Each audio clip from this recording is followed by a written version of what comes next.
తాకట్లో ఉన్న మీ బంగారాన్ని విడిపించి ఆ రోజు ఆన్లైన్ రేటుకి కొంటాం. Sharma gold company. నమస్కారం, సుమన్ టీవీకి స్వాగతం. ముందుగా సుమన్ టీవీ ప్రేక్షకులకు శ్రీ విశ్వావసునామ ఉగాది శుభాకాంక్షలు. ఈ విశ్వావసునామ సంవత్సరం ద్వాదశ రాశుల వారికి ఎలా ఉండబోతుంది, ఏ రాశుల వారికి ఎటువంటి శుభ అశుభ ఫలితాలు ఇవ్వబోతున్నాయి, గ్రహ సంచారాలు ఎలా ఉన్నాయి, అలాగే ఎటువంటి పరిహారాలను పాటించుకోవాలి, ఈ విషయాన్ని తెలియజేసేందుకు మనతో పాటు ఉన్నారు ప్రముఖ జ్యోతిష్యరత్న జ్యోతిష చక్ర వైభవ నిపుణ డాక్టర్ రాల్పల్లి రవికుమార్ గారు. గురుగారు నమస్కారం. నమస్కారం. గురుగారు, కొత్త సంవత్సరంలోకి ఎంటర్ అవ్వబోతున్నాం. మరి కొత్త సంవత్సరం ఎలా ఉండబోతుంది ద్వాదశ రాశుల వారికి అని తెలుసుకునే ముందు గ్రహాల సంచారం ఎలా ఉంది, ముఖ్యంగా 4 గ్రహాలు మనకి ప్రతి సంవత్సరం మారేది, ఈ 4 గ్రహాల సంచారం ఎలా ఉంది, ఎలాంటి ఫలితాలు ఇస్తున్నాయి? శరదిందు సమాకారే పరబ్రహ్మ స్వరూపిణి వాసరాపీఠ నిలయే సరస్వతి నమస్తుతే. సుమన్ టీవీ ప్రేక్షకులకి నూతన సంవత్సర ఉగాది శుభాకాంక్షలు. మెయిన్గా ఏంటంటే ఈ సంవత్సర ఫలితాలు ఇప్పుడు చెప్పుకుంటున్నాం కాబట్టి ప్రతి నెల ఏంటంటే మాస ఫలితాలు చెప్పుకుంటున్నాం కాబట్టి మాస ఫలితాలు చెప్పుకున్నప్పుడు ఏంటంటే రవి 1 మంత్కి మారుతాడు ప్రతి నెల, అలాగే బుధుడు 20 డేస్, శుక్రుడు 20 రోజులు, అలాగే కుజుడు 45 రోజులు, అలాగే శుక్రుడు 20 రోజులు, చంద్రుడు అంటే ప్రతిరోజు ఒక్కొక్క నక్షత్రం మారుతుంటాడు. ఒక మెయిన్గా మటుకు గురువు, రాహు, కేతు, శని అండి. ఈ 4 కూడా ఏడాది పాటు ఇంచుమించుగా ఉంటారు కాబట్టి గురువు ఉన్నారంటే సంవత్సర కాలం పాటు అక్కడే ఉంటారు. అలాగే రాహు ఉన్నారనుకోండి, కేతు 1.5 ఇయర్ ఒక రాశి నుంచి ఇంకో రాశికి మారడానికి పడుతుంది. అలాగే శని ఉన్నారంటే 2.5 ఇయర్స్ మారుతారన్నమాట. కాబట్టి ముఖ్యంగా ఏంటంటే అందుకే ఈ సంవత్సర ఫలితాలు చెప్పుకున్నప్పుడు ఏంటంటే మెయిన్గా గురువు, రాహు, కేతు, శని యొక్క మార్పులు ఏంటనేవి తెలుసుకోవాలి. ముందుగా శని వచ్చేసి మనకి 30వ తారీఖు మార్చి నెల 2025 నుంచే మనకి కుంభరాశి నుంచి మీన రాశిలోకి ప్రవేశిస్తున్నాడు. అదే రోజు ఉగాది అయింది, అదే రోజు శని కూడా మారుతున్నారు. అలాగే రాహు కేతులు వచ్చేసి మనకి 18 మే 2025. రాహు మారంటే కేతు కూడా మారుతాడండి. అందుకే చూడండి ఎప్పుడు కూడా జాతకంలో రాహు ఆపోజిట్ కేతు ఉంటారు. నవాంశలో తీసుకున్నా కూడా రాహు ఆపోజిట్ కేతు ఉంటారు. ఎవరైనా చేతితోటి వేసి ఇచ్చినప్పుడు మర్చిపోయి రాహుకి పక్కనే కేతు వేయడం, లేదంటే రాహుకి 3 గళ్ళు పక్కన కేతు వేయడం వేస్తూ ఉండొచ్చు తెలియక వాళ్ళకి. సో ఎప్పుడు అలా కాదండి, రాహు ఆపోజిటే కేతు ఉంటారు. ఇంకోటి ప్రతి గ్రహం కూడా క్లాక్ వైజ్ తిరుగుతుంది, ఒక్క రాహుకేతువులు మటుకు యాంటీ క్లాక్ వైజ్ తిరుగుతుందన్నమాట. కాబట్టి రాహుకేతువుల మటుకు ఏనార్థం ఒక రాశి నుంచి ఇంకో రాశి మారుతారు. అతనేమో 18 మే 2025 నుంచి ముఖ్యంగా రాహు వచ్చేసి మనకి కుంభరాశిలోకి వస్తాడు, అలాగే కేతు వచ్చేసి మనకి సింహరాశిలోకి వస్తారు. వీళ్ళిద్దరు కూడా ఏనార్థం పీరియడ్ అక్కడి నుంచి ఉంటారు 18th మే నుంచి. నెక్స్ట్ వచ్చేసి మన గురువు, ముఖ్యంగా ఏంటంటే గురువే ఇంపార్టెంట్. అందరూ అనుకుంటారు గురువు మార్పు మళ్ళీ నేను వస్తాను. గురువు ఏ రోజైతే మారుతాడో ఆ రోజే పుష్కరాలు స్టార్ట్ అవుతాయండి. ఇదే రూల్ అనమాట. సాధారణంగా గురువు ఏ రాశి నుంచి ఏ రాశి మారుతాడు మనం అనుకుంటుంటాం. మన జాతకం చెప్పినప్పుడు కూడా మన రాశి నుంచి 2వ స్థానంలో, 5వ స్థానంలో, 7వ స్థానంలో, 9వ స్థానంలో, లాభస్థానంలో గురువు ఉన్నప్పుడు మన శుభ ఫలితాలు చెప్తుంటాం కదా. సో అందరూ అనుకుంటుంటారు అబ్బాయి ఎప్పుడు మన రాశి నుంచి 2nd హౌస్ వస్తుంది, ఎప్పుడు మన రాశి నుంచి 5th, 7th, 9th, 11th వస్తుంది.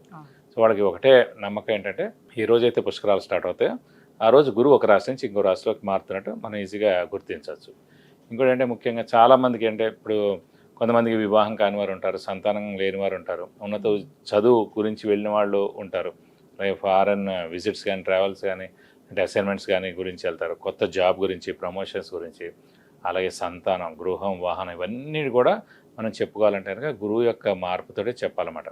కొన్ని రాష్ట్రాల వాళ్ళకి లాస్ట్ 2 ఏళ్ళు లేదనుకోండి, ఈ ఏడాది ఉంటుంది అంటే ఆ ఏడాది వాళ్ళకి 2వ స్థానం కానీ, 5వ స్థానం కానీ, 7వ స్థానం కానీ, 9 కానీ, 11లోకి వచ్చినప్పుడు ఆ సంవత్సర కాలం పాటు. ఓవరాల్ గా అంటే ఈ 4 గ్రహాల మార్పుతోటి దేశవ్యాప్తంగా ఎటువంటి మార్పులు చోటు చేసుకునే అవకాశం ఉంటుంది, ఆర్థిక పరంగా కానివ్వండి? అంటే ఆర్థిక పరంగా ఇవన్నీ కూడా ఎక్సలెంట్గా ఉంటుంది. ఎందుకంటే బుధుడు మెయిన్ వ్యాపార కారకుడు ఎవరికైనా సరే.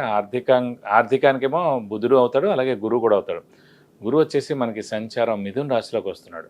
మిథున రాశి అధిపతి బుధుడు అండి. సో ఎప్పుడైతే మిథున రాశి అధిపతి బుధుడిని ఈ గురువు కలుస్తాడో అంటే ఆ మిథున రాశిలోకి వచ్చి సంవత్సర కాలం పాటు ఉంటాడు. సో వ్యాపార అభివృద్ధి ఉంటుంది, దేశాభివృద్ధి ఉంటుంది, అన్ని విధాలు కూడా చాలా బాగుంటుంది. ప్లస్ చాలామంది అంటే ఇంకా వ్యాపారం విపరీతంగా పెరుగుతుంది, ఎక్స్పోర్ట్ కానివ్వండి ఇవన్నీ కూడా విపరీతంగా పెరుగుతాయి అనమాట. వాతావరణ పరిస్థితుల్లో ఎటువంటి మార్పులు? వాతావరణం కూడా చాలా బాగుంటుందండి. ఎందుకంటే శని కూడా మనకి గురువు స్థానం అయిన మీన రాశిలోకి వస్తున్నాడు. ఇంకోటి ఏంటంటే ఆధ్యాత్మిక కారకుడు శని, గురువు, కేతు కూడా అండి. అలాంటి ఆధ్యాత్మిక కారకుడైన శని వచ్చేసి మనకి గురువు రాశి అయిన మీన రాశిలోకి ఉంటాడు కాబట్టి సో ఆధ్యాత్మిక వాతావరణం 2.5 ఇయర్స్ పరిపూర్ణంగా ఉంటుందని చెప్పుకోవచ్చు. శత్రు దేశాల నుంచి వివాదాలు కానీ అలాంటి చోటు చేసుకుని అలాంటివి అయితే ఏ ఇబ్బంది ఉండదు, ఖచ్చితంగా ఉండదు. జూన్ తర్వాత నుంచి ఇలాంటి ప్రాబ్లమ్స్ అన్ని కూడా తీరిపోతాయి. కొన్ని రోజులు ఏంటంటే కుజుడు కూడా నీచ స్థానంలో ఉంటాడనమాట కర్కాటక రాశిలో ఈ మే, జూన్ ఆ సమయాల్లో. ఒకసారి జూన్ వెళ్ళిపోయిన తర్వాత నుంచి మటుకు ఎలాంటి ప్రాబ్లమ్స్ ఉండవు దేశానికి మటుకు. గురువుగారు, శ్రీ విశ్వావసు నామ సంవత్సరం మరి మకర రాశి వారికి ఎలా ఉండబోతుంది? గత ఏడాది చూసుకున్నట్లయితే ఈ ఏడాదితోటి శని వెళ్ళిపోతుంది కాబట్టి ఏళ్ళనాటి శని వెళ్ళిపోయినట్టే. సో వీళ్ళు ఊపిరి పీల్చుకోవచ్చు అని అంటారా? మిగతా గ్రహాల అనుగ్రహం ఎలా ఉంది? తప్పకుండా మకర రాశి అనగానే మనకి ఉత్తరాషాఢ 2, 3, 4 పాదాలు, శ్రవణం 1, 2, 3, 4 పాదాలు, ధనిష్ట 1, 2 పాదాలు, ఈ నక్షత్రాల సమూహం అంతా మనకి మకర రాశిలోకి వస్తుంది. నేను కూడా ఎన్నో రోజుల నుంచి వెయిట్ చేస్తున్నాను ఏళ్ళనాటి శని వెళ్ళిపోద్దా లేదని. యాజ్ ఏ ఆస్ట్రాలజర్గా నాది కూడా మకర రాశి, ఉత్తరాషాఢ నక్షత్రం. సో ఖచ్చితంగా 30th March 2025కి ఏళ్ళనాటి శని మకర రాశి వాళ్ళకి వెళ్ళిపోతుంది. సో అందరూ అనుకోవచ్చు అన్నమాట, తృతీయ స్థానంలో శని ఉంటే ఏం చేస్తారని. అందరికీ వేరండి. మకర రాశికి ఎందుకు వేరంటే మకర రాశి అధిపతే శని. సో మన సొంత ఇంట్లో మనం ఎలా అయితే నిప్పంటించుకో, మన సొంత ఇంట్లో ఎవరో వచ్చి మనల్ని ఏమీ అనలేరో, అలాగే మన రాశ్యాధిపతి అయిన శని తృతీయ స్థానంలో, జనాల సహాయ సహకారాల స్థానంలో, అలాగే మనకి బంగారం స్థానం అంటే తృతీయ స్థానం అంటే మెడ, గోల్డ్ ఇవన్నీ కూడా వస్తాయండి.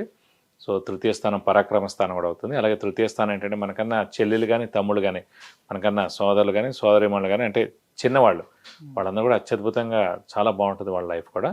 సో ఖచ్చితంగా తృతీయ స్థానంలో శని ఉన్నందుకు, ఏళ్ళనాటి శని వెళ్ళిపోయినందుకు ఖచ్చితంగా ఈ 2.5 సంవత్సరాలు గోల్డెన్ పీరియడ్ ఉంటుంది. సో అందరూ అనొచ్చు 6th హౌస్లో ప్రస్తుతం మరి గురువు వచ్చాడు గారు, ప్రస్తుతం గురుబలం తగ్గింది కదని. మకర రాశికి ఏంటంటే తృతీయ వ్యయాధిపతి గురువు అయ్యాడండి. అంటే మకర రాశి నుంచి తృతీయ స్థానం మీనమైంది, దాని అధిపతి గురువు. అలాగే వ్యయస్థానం ధనస్సు అధిపతి గురువు అయ్యాడు. సో తృతీయ వ్యయాధిపతి అయిన గురువు 6వ స్థానంలో ఉన్నందుకు దాని విపరీత రాజయోగం అంటారు కూడా. సో విపరీత రాజయోగం కూడా ఏర్పడిందండి. సో 6వ స్థానంలో ఉన్నా కూడా డెట్స్, మిజరీస్, ఎనిమీస్ అంటే శత్రువులు, అలాగే అప్పులు, అలాగే మానసిక ఆందోళన ఇవన్నీ కూడా ఏం లేకుండా ఖచ్చితంగా ఈ సంవత్సర కాలం అంతా కూడా గ్యారంటీగా ఉంటాయని కూడా చెప్పుకోవచ్చు మనం. సో ఒక్క ద్వితీయ స్థానంలో మటుకు రాహు ఉన్నందుకేంటంటే, ఆ ద్వితీయ స్థానాన్ని ఇదివరకు చెప్పుకున్నాం. ద్వితీయ అంటే వాక్స్థానం, ధనస్థానం, కుటుంబ స్థానం, నేత్రస్థానం అని. సో అలాంటి స్థానంలో రాహు ఉన్నందుకంటే కొంచెం పరుష వాక్కు అనిపించేటట్టు చేయొచ్చు, కానీ గురువు యొక్క దృష్టి, భాగ్య దృష్టి రాహు మీద ఉన్నందుకు అలాంటివి ఏవి కూడా అనరు. సో ఖచ్చితంగా మకర రాశి వారికి పట్టిందల్లా బంగారం సంవత్సరం అంతా కూడా అని మనం చెప్పుకోవచ్చు. అయితే వృత్తి ఉద్యోగాలకు కారకుడు శని, ఆ శని 3వ స్థానంలో ఉన్నందుకు వీళ్ళకి ఎలా ఉంటుంది?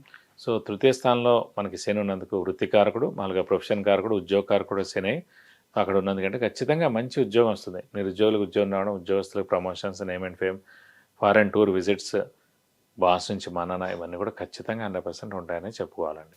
మరి వీళ్ళకి కూడా వివాహం అలాగే సంతాన ప్రయత్నాలు ఈసారి ఫలించే అవకాశం ఎంతవరకు? సాధారణంగా మనకి వివాహం, సంతానం అనే విషయం మటుకు కొంచెం మిశ్రమంగా ఉంటుంది. ఎందుకంటే వివాహ విషయం మటుకు, సంతానం మటుకు ఖచ్చితంగా 2, 5, 7, 9, 11 స్థానాల్లో గురువు ఉంటేనే అవుతుందండి. 6వ స్థానం కాబట్టి అయ్యేందుకు అవకాశం తక్కువ ఉంది. అంటే ఎలా చూసుకోవాలంటే, పిల్లలంటే కనుక భర్త లేదా భార్య. సో మిగతా వాళ్ళు ఎవరికైనా సరే 2, 5, 7, 9, 11 స్థానాల్లో గురువు ఉంటేనే ఖచ్చితంగా ఈ మకర రాశి వారికి లేకపోయినా కూడా ఖచ్చితంగా సంతానం కలుగుతుంది.